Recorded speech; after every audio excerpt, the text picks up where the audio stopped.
Hello children, எல்லாரும் எப்படி இருக்கீங்க? நல்லா இருக்கீங்களா? Very good. உங்கள் அனைவருக்கும் ஆண்டவராகிய இயேசு கிறிஸ்துவின் நாமத்தில் கிரீட்டிங்ஸ், வாழ்த்துக்கள். இன்னைக்கு ஒரு பைபிள் ஸ்டோரி பார்க்கலாமா? இன்னைக்குள்ள பைபிள் ஸ்டோரி எங்கே இருக்குது அப்படின்னு சொன்னால், 2 Kings chapter 25, Jeremiah chapter 38 to 40, 2 ராஜாக்கள் 25ஆம் அதிகாரம், எரேமியா 38 முதல் 40ஆம் அதிகாரம் வரை.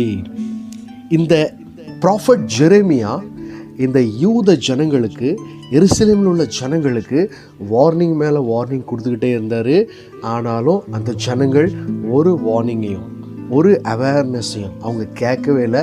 அவங்க இஷ்டம் போல் நடந்துகிட்டு இருந்தாங்க. ஸோ அதன் விளைவு என்ன அப்படின்னு சொன்னால், இந்த பாபிலோனியன் என்ன பண்ணுறாங்க, எல்லாரும் அந்த ஜெருசலேமை கைப்பற்றுறாங்க, இன்வைட் பண்ணுறாங்க, கேப்டிவ் பண்ணுறாங்க. இப்போ இந்த ஜெருசலேம் எல்லாமே இவங்க கஸ்டடியில் வந்துட்டு. ஸோ இவங்க என்ன பண்ணுறாங்க, அங்குள்ள முக்கியமான தலைவர்கள் யார், த கிராஃப்ட்ஸ்மேன் அண்ட் நல்ல எஜுகேட்டட் ஜூஸ். ஸோ இப்படிப்பட்டவங்க எல்லாரையும் என்ன பண்ணுறாங்க, அவங்க கூட்டிகிட்டு அவங்களுடைய பணைய கைதிகளை கொண்டு போகிறாங்க. அது மாத்திரம் கிடையாது, அங்கே சாதாரண மக்கள், விவசாயிகள் எல்லாம் என்ன பண்ணுறாங்க, அங்கேயே விட்டுட்டு அவங்க போயிருந்தாங்க. ஸோ இப்படிப்பட்ட நேரத்தில் king நேபுகாத்நேசார் appointed 21-year-old Zedekiah to be his puppet ruler of Judah. இப்போ இந்த ஜிதேக்கியாவை என்ன பண்ணுறாரு, ராஜாவாக அனாயிண்ட் பண்ணுறாரு. ஸோ நம்ம ஏற்கனவே கூட பார்த்துருந்தோம், அதன் தொடர்ச்சி தான். ஸோ இப்படிப்பட்ட நேரத்தில் இந்த எரேமியா என்ன பண்ணுறாரு, இந்த புது கிங் யார், ஜிதேக்கியாவுக்கு வார்ன் பண்ணுறாரு. Jeremiah warned the king that unless the people of Judah repented, the city of Jerusalem and the temple would be destroyed. But இவர் சொன்ன இந்த வார்த்தையை, but Zedekiah would not listen to God against the advice of Jeremiah. அப்போ இந்த சிதேக்கியா என்ன பண்ணலை, இவங்க சொல்கிற இந்த ஆலோசனைகளை, இவங்க சொல்கிற இந்த வார்த்தைகளை, இந்த வார்னிங்ஸை அவர் என்ன பண்ணுறாரு, ரெஃப்யூஸ் பண்ணுறாரு, இக்னோர் பண்ணுறாரு. ஸோ அதன் விளைவு தான் இன்றைக்கி இந்த எருசலேம், இந்த யூத மக்கள் எல்லாருமே என்ன பண்ணுறாங்க, இந்த பாபிலோனியர்களிடம் மாட்டிக்கொண்டார்கள். நேபுகாத்நேசர் என்ன பண்ணுறாரு, ஜெருசலேமுக்கு நேரம் அவருடைய ட்ரூப்ஸ் எல்லாம் அனுப்பி அவர் என்ன ஃபுல்லாக சரவுண்ட் பண்ணுறாரு. ஸோ இப்படிப்பட்ட நேரத்தில் அங்கே உள்ள ஜனங்கள் பட்டினி, பசி, அப்படிப்பட்ட ஒரு சூழ்நிலைக்கு அவங்க என்ன பண்ணுறாங்க, தள்ளப்படுறாங்க. சாப்பிட்றதுக்கு சாப்பாடு கூட கிடையாது. ஸோ எரேமியா என்ன சொல்லியிருந்தாரு, இந்த மாதிரி பாபிலோனியர்கிட்ட யாரெல்லாம் சரண்டர் ஆகுறீங்களோ அவங்களுக்குலாம் ஒரு பிரச்சனை இல்லை. ஸோ அவங்க சரண்டர் ஆகிறவங்களாம் பிரச்சனை இல்லை. பட் யாரெல்லாம் ஜெருசலேமில் நீங்கள் இருக்கிறீங்களோ அவங்க எல்லோரும் ஸ்வோடால் மற்றும் பசியால் என்ன ஆவாங்க, இறந்து போவாங்க அப்படிங்கிறத ஏற்கனவே தெரிஞ்சிருந்தார். ஸோ அதே மாதிரி இந்த கிங் நேபுகாத்நேச்சார், இந்த பாபிலோனியன் என்ன பண்ணுறாங்க, ஃபுல்லாக என்ன பண்ணுறாங்க, இந்த சிட்டியை சுற்றி சரவுண்டு பண்ணி நிற்கிறாங்க. ஸோ உள்ள மக்களுக்கு வேறு வழியே இல்லை. ஸோ நிறைய பேர் சரண்டர் ஆகிறாங்க. பட் நிறைய பேர் என்ன பண்ணுறாங்க, பசியினால் அங்குள்ள அந்த யுத்தத்தில் அடிக்கப்பட்டு அநேகர் என்ன பண்ணுறாங்க, இறந்து போகிறாங்க. ஸோ இப்படிப்பட்ட நேரத்தில் இந்த ஜெரேமியா எல்லாருக்கும் இந்த மாதிரி ஒரு அவேர்னஸ், இந்த மாதிரி ஒரு வார்னிங் கொடுக்கறது தெரிஞ்ச ஒரு 4 பேர் யார் அப்படின்னு சொல்லி நம்ம பார்ப்போமா. செப்பாத்தியா, கெதாலியா, ஜூகால் அண்ட் பசூர். அவங்க என்ன சொல்கிறாங்க, ராஜா கிட்ட போயிட்டு, இந்த ப்ராஃபட் ஜெரேமியா தான் எல்லாத்துக்கும் காரணம், இவன் தான் மக்கள் என்ன பண்ணுறான், கெடுத்துக்கிட்டு இருக்கான், அதனால் இவன் கொல்லப்படணும் அப்படின்னு சொல்லி ராஜா கிட்ட கொண்டு சொல்கிறாங்க. உடனே ராஜா என்ன பண்ணுறாங்க, உங்கள் இஷ்டப்படி செய்யுங்க அப்படின்னு சொல்லி அந்த 4 பேர் கையில் இந்த ப்ராஃபட் ஜெரேமியாவை ஒப்பு கொடுக்குறாரு. As a result Jeremiah was put in prison. 4 of the top official who had always opposed the prophet. So அந்த 4 அஃபிஷியலும் எப்போ பார்த்தாலும் இந்த ப்ராஃபட் ஜெரேமியாவுக்கு அகெயின்ஸ்டாகவே இருப்பாங்க. அது மாத்திரம் கிடையாது, அவங்க என்ன பண்ணுறாங்க, இந்த ப்ராஃபட் ஜெரேமியா அப்படின்னு சொல்லி பார்த்தோன்னு சொன்னால், ஸோ அந்த 4 பேரும் கிங் ஜிதேக்கியாட்ட பர்மிஷன் வாங்கி என்ன பண்ணுறாங்க, இந்த ப்ராஃபட் ஜெரேமியாவை எந்த அளவுக்கு கொடுமைப்படுத்த முடியுமோ, எந்த அளவுக்கு துன்பப்படுத்த முடியுமோ அந்த அளவுக்கு அவங்க என்ன பண்ணுறாங்க, துன்பப்படுத்துகிறாங்க. ஒரு கயிறுகளினால் கட்டி அவங்கள என்ன பண்ணுறாங்க, அப்படி ஒரு குழிக்குள்ளே இறக்குறாங்க, cistern. So they got the permission of king Zedekiah to deal with Jeremiah as they wanted. They took Jeremiah from his cell and lowered him by ropes into an empty cistern in the prison yard. There was no water in it, but there was a thick layer of mire at the bottom, and Jeremiah sank down into it. So இப்படிப்பட்ட ஒரு கொடுமையான ஒரு சூழ்நிலைக்கு இந்த prophet ஜெரேமியாவை இவங்க என்ன பண்ணுறாங்க, உள்ளே தள்ளுறாங்க. அப்படிப்பட்ட ஒரு கொடூரமான இடத்துல அவர் மாட்டிகிட்டு இருக்கிறாரு. பாருங்கள், எப்படிப்பட்ட ஒரு வேதனையான காரியம். எதுக்காக ஒரு நல்ல காரியங்கள் செய்கிற இந்த மனுஷனை எதுக்காக இப்படி துன்பப்படுத்துகிறாங்க, நம்ம கேள்வி கேட்கலாமே. பாருங்கள், இன்றைக்கி எல்லா மக்களும் நல்லா இருக்கணும் அப்படின்னு சொல்லி தானே இவர் சொன்னார். ஸோ அப்படிப்பட்ட அவருக்கு ஏன் இந்த மாதிரி ஒரு பாடுகள்? ஸோ நம்ம தொடர்ந்து கவனிப்போம் என்னெல்லாம் நடக்கு அப்படின்னு சொல்லி. இப்படிப்பட்ட நேரத்தில் ஏபேத் மேலேக் அப்படிங்கிறவர் என்ன பண்ணுறாரு, இந்த செய்தியை கேட்குறாரு. சரியா? when ஏபேத் மேலேக் the Ethiopian, an important palace official, heard that Jeremiah was in the cistern, he rushed out the gate of Benjamin where the king Zedekiah was holding court. These men have done a very evil thing in putting Jeremiah into the cistern. He will die of hunger, for almost all the bread in the city is gone. So இப்படி அவங்க சொல் பேச்சை கேட்டு நீங்கள் அங்கே கொண்டு போட்டிருக்கீங்களே, யாருக்கூட நம்மளுக்கு சாப்பிட்றதுக்கு அப்பம் இல்லை. இவர் இந்த குழியில் கடந்து அவர் என்ன பண்ணுவார், செத்து போயிடுவார். நான் போய் என்ன பண்ணுறேன், அவரை போய் தூக்க போகிறேன் அப்படின்னு ராஜா பர்மிஷன் கொடுக்குறாரு. உடனே இவர் என்ன பண்ணுறாரு, ஆட்களை கூட்டிகிட்டு போயிட்டு அந்த கயிறுகளை கீழே, அந்த கிழிந்து போன பழம் புடவைகளை, அந்த துணிகளெல்லாம் அப்படியே போட்டு அவருடைய அக்குளுக்குள்ளே மாட்டி அவர் என்ன சொல்லாரு, பிடிக்க சொல்லாரு. அப்போது என்ன நடக்குன்னு பார்க்கலாமா? நான் வாசிக்கிறேன். Zedekiah relented and commanded Ebed-melech to take 30 men and pull Jeremiah out before he died. அவன் சாகுறதுக்கு முன்னாடி என்ன பண்ணு, நீ உன்னோடு கூட ஆளை கூட்டிகிட்டு போயிட்டு அந்த குழியிலேருந்து அவனை தூக்கு அப்படிங்கிறாங்க. சரியா? So Ebed-melech called down to Jeremiah, use these racks under your armpits to protect you from the ropes. Jeremiah was pulled out and returned to the palace prison. God told Jeremiah that Ebed-melech would be delivered when the city finally fell. So இப்படியாக இந்த ஏபேத்-மேலேக் என்ன பண்ணுறாரு, இந்த சிஸ்டனில், இந்த துறவிலே கடந்த, இந்த சிறைச்சாலையின் இந்த கிடங்களை கடந்த இந்த எரேமியாவை அவர் என்ன பண்ணுறாரு, காப்பாற்றுறார். உள்ளேருந்து வெளியே தூக்கி விடுறாரு. பாருங்க, இப்படிப்பட்ட நேரத்தில் இந்த ஜெதேக்கியா ப்ராஃபட் ஜெரேமியா பார்த்து பேசுகிறாரு. நான் என்ன செய்யணும், என்ன நடக்க போகுது, எனக்கு ஒன்றுமே தெரியல, நீங்கள் தான் சொல்லணும் அப்படின்னு சொல்லி ஜெரேமியாட்ட கேட்கும் பொழுது அவர் சொல்கிறாரு, நீ இந்த பேபிலோனியன் கிட்ட சரண்டர் ஆனினா ஒரு பிரச்சனை இல்லை. நீ சரண்டர் ஆகலை அப்படின்னு சொன்னால் உனக்கு பயங்கரமான பிரச்சனை. அவங்க என்ன பண்ணுவாங்க, எல்லாரையும் கில் பண்ணுவாங்க, எல்லாரையும் கேப்சர் பண்ணுவாங்க, ரொம்ப கொடூரமாக நடத்துவாங்க.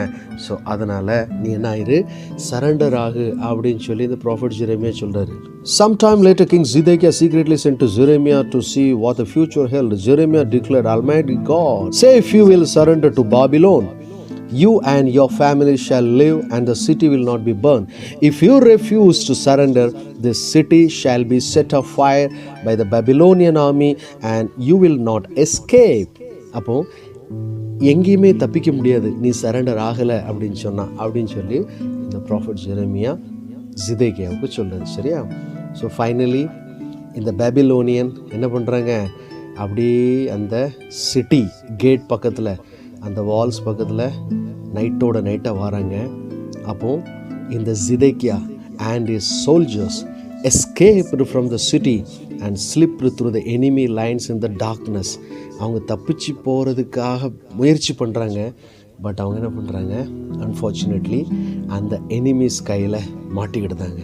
ஸோ இப்போது இந்த ஜிதேக்கியா யார் கையில், இந்த பேபிலோனியன் கையில். But they were discovered as they raced towards the Jordan Valley. The Babylonian captured King Zedekiah near Jericho. All his soldiers deserted him and ran away. அவரை பிடிச்சி கொடூரமாக கொண்டு போயிட்டுருக்குறாங்க. அது மாத்திரம் கிடையாது, நாம் ஏற்கனவே வாசித்தது போல் அவருடைய கண்கள் பிடுங்கப்படுது, அவருடைய குமாரர்கள் கொல்லப்படுறாங்க. இப்போது இந்த பேபிலோனியன்ஸ் என்ன பண்ணுறாங்க, ஜெருசலேமுக்குள்ளே நுழையிறாங்க. ஃபுல்லாக அங்குள்ள டெம்பிள், ஃபுல் டவுன் அவங்க என்ன பண்ணுறாங்க, பர்ன் பண்ணுறாங்க. அது மாத்திரம் கிடையாது, அங்கே உள்ள கிடைக்கிறது எல்லாத்தையும் என்ன பண்ணுறாங்க, அவங்க லூட் பண்ணுறாங்க. they looted the temple and then carried off all the objects made of silver, gold, bronze. எல்லாத்தையுமே அவங்க என்ன பண்ணுறாங்க, எடுத்துகிட்டு ஓடுறாங்க. சிட்டி எரிஞ்சுக்கிட்டு இருக்கு. ஸோ இப்படிப்பட்ட நேரத்தில் என்ன நடக்கு அப்படின்னு சொல்லி பார்த்தா, இந்த எருசலேமில் கிடைச்ச அந்த முக்கியமான இம்பார்ட்டன்ட் ப்ரீஸ்ட், அப்போ அவங்களெல்லாம் என்ன பண்ணுறாங்க, இவங்க அடித்து துன்புறுத்துறாங்க. ஸோ இப்படியாக இந்த ஜனங்களை இந்த பாபிலோனியன் என்ன பண்ணுறாங்க, அவங்களுடைய கஸ்டடிக்கு கொண்டு போயிட்டுருக்குறாங்க. ஸோ இப்படிப்பட்ட நேரத்தில் ப்ராஃபட் ஜெரமியா அவங்க என்ன பண்ணுறாங்க, ரிலீஸ் பண்ணுறாங்க. The people of Jerusalem who were still alive were made captives and taken back to Babylon. Only the very poor were left behind to work in the fields and vineyards. Jeremiah, however, was released and given food and money by the Babylonians. எரேமியா என்ன பண்ணுறாங்க, அந்த பிரிசன்லேருந்து, காவற் கூடத்திலிருந்து அவரை எடுத்து அவர் என்ன பண்ணுறாங்க, release பண்ணுறாங்க. அவர் மறுபடியும் ஜனங்களுக்குள்ளே தங்கும்படி அவருக்கு என்ன பண்ணுறாங்க, அவருக்கு உதவி செய்கிறாங்க. ஸோ இப்படியாக ஆண்டவர் இந்த எரேமியா தீர்க்கதரிசி மூலமாக சொன்ன வார்த்தைகள் எல்லாம் நிறைவேறுகிறது என்று சொல்லி நம்ம பார்க்குறோம். சரியா? ஏபேத் மேலேக் த Ethiopian escaped from the city just as God had said. It was his reward for trusting the Lord. Jerusalem and the temple lay in ruins. The people of Judah were taken into exile. The warnings God had given them through Jeremiah and other prophets had all come true. The Lord had punished his people for their sins. ஆண்டவர் சொன்ன எல்லா வார்த்தைகளும், இந்த எரேமியா தீர்க்கதரிசி மூலமாக சொன்ன எல்லா வார்த்தைகளும் நிறைவேறுகிறது. அதே நேரத்தில் இந்த ஏபேத் மேலேக்கையும் ஆண்டவர் என்ன பண்ணுறாங்க, பாதுகாக்கிறாங்க. அவன் அந்த இடத்துல இருந்து என்ன ஆகிறான், எஸ்கேப் ஆகி தன்னுடைய பிராணனை காத்து கொள்கிறான். ஸோ இதுதான் இந்த ஸ்டோரி. ஸோ இந்த ஸ்டோரியிலிருந்து நாம் கற்றுக்கொள்ள வேண்டிய ஒரு பாடம் என்ன அப்படின்னு சொன்னால், ஒரு உதவி செய்யணுன்னா சரியான டைமுக்கு போய் செய்யணும். சரியா? அப்போ இந்த உதவியை, இந்த ஹெல்ப் யார் செய்கிறா, எபேத் மேலேக் அப்படிங்கிற ஒரு குறித்து தான் நம்ம இன்றைக்கி பார்க்க போகிறோம். சரியா? இந்த ப்ராஃபட் ஜெரமியா அவர் எங்கே இருக்கிறாரு, ஒரு பெரிய சிஸ்டனில் இருக்கிறாரு, உள்ள ஒரு பெரிய கிடங்குல இருக்கிறாரு, ஒரு குழிக்குள்ளே கிடக்கிறாரு. அப்படிப்பட்ட ஒரு மனுஷனை இந்த ஒரே ஒரு மனுஷன் துணிச்சலோடு ராஜாவோடு கூட பேசி, இந்த மாதிரி ஒரு மனுஷன் இருக்கானே, அவன் சாப்பாடு இல்லாமல் செத்து போயிடுவானே அப்படின்னு சொல்லி ராஜா கிட்ட போயிட்டு இந்த சர்வெண்ட், இந்த எத்தியோப்பியன் என்ன பண்ணுறான், போய் டேரிங்காக போய் பேசுகிறான் பாருங்க. துணிச்சலோடு பேசுகிறான். ராஜா கிட்ட எல்லாரும் எல்லா நேரம் போய் பேச முடியாது. சரியா? அங்கே 4 பேர் என்ன பண்ணுறாங்க, அவங்க பேசி இந்த ப்ராஃபட் ஜெரமியாவுக்கு பனிஷ்மெண்ட் கொடுக்குறாங்க. பட் இங்கே ஒரு தனி ஆளாக இந்த எபேத் மேலேக் போய் என்ன பண்ணுறாரு, பேசி இந்த ப்ராஃபட் ஜெரமியாவை காப்பாற்றுறதுக்கான முயற்சி எடுக்கிறாரு பாருங்க. ஸோ ஒன்று, ராஜாவோடு பேச ஒரு துணிச்சல். 2வது, அவன் என்ன பண்ணுறான், ராஜா சொன்ன பிறகு தன்னோட ஆட்களை கூட்டி கொண்டு போயிட்டு இந்த ப்ராஃபட் ஜெரமியாவை காப்பாற்றுறான். ஆக்ட், இது அவனுடைய செயல். சும்மா பேசினா மாத்திரம் போதாது, அதுக்கப்புறம் ராஜா அப்ரூவல் கொடுத்த பிறகு அவன் இம்மிடியேட்டாக என்ன பண்ணுறான், அவனுடைய செயலில் ஈடுபடுறான். அவன் போயிட்டு அவங்கள காப்பாற்றுறான், ப்ராஃபட் ஜெரமியாவை காப்பாற்றுறான். ஸோ இது நிமித்தம் ஆண்டவர் என்ன பண்ணுறாங்க அப்படின்னு சொன்னால், இந்த ஏபேத் மேலேக்கை பாதுகாக்கிறாங்க. எப்படின்னு சொல்லி நம்ம பார்த்தோன்னு சொன்னால், அழகாக ஒரு வசனத்தில் போட்டிருக்கு. Jeremiah chapter 39 verse 18. I will save you. You will not fall by the sword, but will escape with your life, because you trust in me, declares the Lord. அப்போ இந்த எபேத் மேலேக் ஆண்டவரை ட்ரஸ்ட் பண்ணணும், ஆண்டவரை நம்புனா. அதனால் ஆண்டவர் என்ன சொல்கிறாங்க, I will save you. I will save you. So இப்படியாக இந்த எபேத் மேலேக் என்ன பண்ணுறாரு, பாதுகாக்கப்படுறாரு. காரணம், அவர் என்ன பண்ணுறாரு, அவர் ப்ராஃபட் ஜெரேமியாவை காப்பாற்றுறதுனால, ப்ராஃபட் ஜெரேமியாவுக்காக பேசுனதுனால ஆண்டவர் இன்னைக்கு இந்த ஏபேத் மேலேக்கையும் பாதுகாக்கிறாங்க. ஸோ இதே மாதிரி நாமும் யாராவது துன்பத்தில் இருக்கிறாங்களா, கஷ்டத்தில் இருக்கிறாங்களா, ஏதாவது வேதனையில் இருக்காங்களா, அப்போ நம்ம யார்கிட்ட பேசணும், யார்கிட்ட பேசுனா நமக்கு அதுக்கு ஒரு ஆன்சர் கிடைக்கும் அப்படிங்கிறத ஐடென்டிஃபை பண்ணி நம்ம பேச வேண்டிய காரியங்களை டயரிங்காக துணிச்சலோடு போய் நம்ம என்ன பண்ணலாம், பேசலாம். ரெண்டாவது, இமீடியட்டாக நம்ம செய்ய வேண்டிய உதவி, இமீடியட்டாக நம்ம செய்ய வேண்டிய ஹெல்ப் நம்ம செஞ்சோம் அப்படின்னு சொன்னால் ஆண்டவர் நம்மையும் நம் குடும்பத்தையும் நம்மால் இன்னும் அநேகரையும் பாதுகாத்து வழி நடத்துவார் என்பதில் எந்த ஒரு சந்தேகமும் இல்லை. ஸோ எனவே இன்னிலிருந்து ஒரு டிசிஷன் எடுங்க. என்னால் என்ன அளவுக்கு நன்மை செய்ய முடியுமோ அந்த அளவுக்கு நான் என்ன பண்ணுவேன், நன்மை செய்வேன். எப்படி இந்த எபெத் மேலேக் ப்ராஃபட் ஜெரேமியாவை பாதுகாத்தவரோ அதுபோல் நாமும் இந்த உலகத்தில் வாழ்கிற நாட்களில் அநேகரை பாதுகாப்பான வழியில் நடத்துகிறவர்களாக காணப்பட ஆண்டவர் நமக்கு பலன் தர வேண்டும் என்று சொல்லி ஒரு அருமையான வசனத்தை நாம் தியானிப்போம். என்ன வசனம் எங்கே இருக்குது அப்படின்னு சொல்லி பார்த்தா, Proverbs chapter 3 verse 27, do not withhold good from those to whom it is due when it is in your power to act. உங்களுடைய டைம் நீங்கள் என்ன பண்ணணும், நன்மை செய்யணும். ஸோ அதனால் நீங்கள் என்ன பண்ணக்கூடாது, அதை செய்யத்தக்கவர்களுக்கு செய்யாமல் இருக்கக்கூடாது. அப்படிங்கிறத நான் தமிழ்லையும் வாசிக்கிறேன். நீதிமொழிகள் 3:27, நன்மை செய்யும்படி உனக்கு திராணி இருக்கும்போது அதை செய்யத்தக்கவர்களுக்கு செய்யாமல் இராதே. I have a strength to do good things. எனக்கு நல்ல பலன் இருக்கும் பொழுது, நல்ல திராணி இருக்கும் பொழுது அதை செய்யத்தக்கவர்களுக்கு செய்யாமல் இராதேன்னு சொல்லி ஒரு அருமையான வசனம். ஸோ இதன்படி நாம் என்ன பண்ணுவோம், அநேகருக்கு நன்மை செய்கிறவர்களாய் காணப்படுவோம். ஏசப்பாவும் இந்த உலகத்தில் எப்படி நன்மை செய்கிறவராய் சுற்றி திரிந்தாரோ அதுபோல் நாமும் இந்த உலகத்தில் அநேகருக்கு நன்மை செய்கிறவர்களாய், எப்படி இந்த எபெத் மேலேக் ஒரு நன்மை செய்கிறவராய் காணப்பட்டாரோ அதே போல் நாம் இந்த உலகத்தில் நன்மை செய்கிறவர்களாய் காணப்பட்டு ஆண்டவருடைய ராஜ்யத்தை கட்டுவோம். ஆண்டவர் நம்மை ஆசீர்வதிப்பார். Okay children, take care, bye bye, thank you.